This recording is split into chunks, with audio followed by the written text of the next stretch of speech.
انتوا عارفين ان سبب اعتزال شادية هو الشيخ الشعراوي؟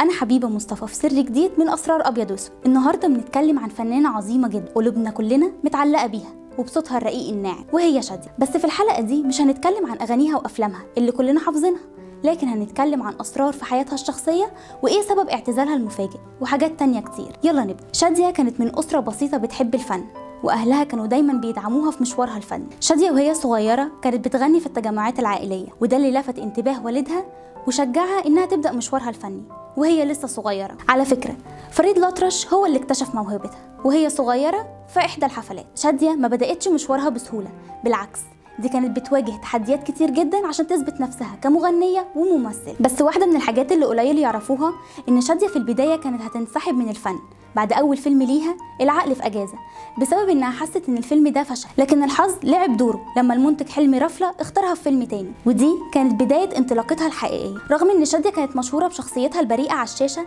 لكن حياتها العاطفية كانت مليانة أسرار ومفاجآت. شادية اتجوزت 3 مرات، وكان من أبرزها جوازها من عماد حمدي اللي كان أكبر منها بحوالي 20 سنة، وده كان صدمة للناس وقتها. كمان في قصص كتيرة بتقول إنها كانت مرتبطة عاطفيا بالفنان صلاح ذو الفقار اللي شاركته في عدد كبير من أفلامها، لكن حياتهم الزوجية كانت مليانة مشاكل وانتهت بالطلاق. من أكتر القرارات المفاجئة في حياة شادية كان قرار اعتزالها وهي في قمة مجدها الفني، بعد ما قدمت مسرحية رايا وسكينة اللي كلنا يعتبر شفناها، وفجأة وبدون أي مقدمات قررت تعتزل وتبتعد عن الأضواء في منتصف الثمانينات. الغريب بقى إن شادية خدت القرار ده وهي لسه في عز شبابها وقالت إنها حست إن ده الوقت المناسب إنها تبتعد عن الفن وتعيش حياة هادية. وفي ناس كتير قوي حاولوا يرجعوها للفن بعد كده، لكن هي فضلت مصممة إنها تبتعد تماما، لأنها وصلت لمرحلة إنها ما بقتش حاسة بأي رضا عن الأعمال اللي بتتعرض عليها. أما السبب الرئيسي لاعتزال شادية هي علاقتها بالشيخ محمد متولي الشعراوي. لما شادية كانت في رحلة حج في مكة قابلت بالصدفة الشيخ الشعراوي لأول مرة وطلبت منه انه يدعي لها ربنا يغفر لها، لكن الشعراوي رد عليها ساعتها بآية قرآنية عن التوبة، وده أثر فيها بشكل عميق. بعدها شادية رجعت القاهرة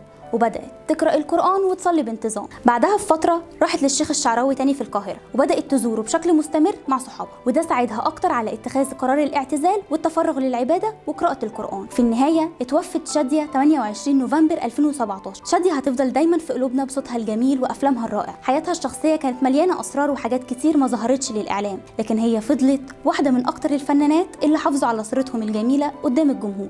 لو بتحبوا شادية ما تنسوش تشوفوا أفلامها وتسمعوا أغانيها اللي عمرها ما بتقدم. وبكده نكون وصلنا لنهاية حلقتنا النهاردة. ما تنسوش تعملوا لايك وسبسكرايب وقولوا لنا في الكومنتس عايزين نتكلم عن مين الحلقة الجاية.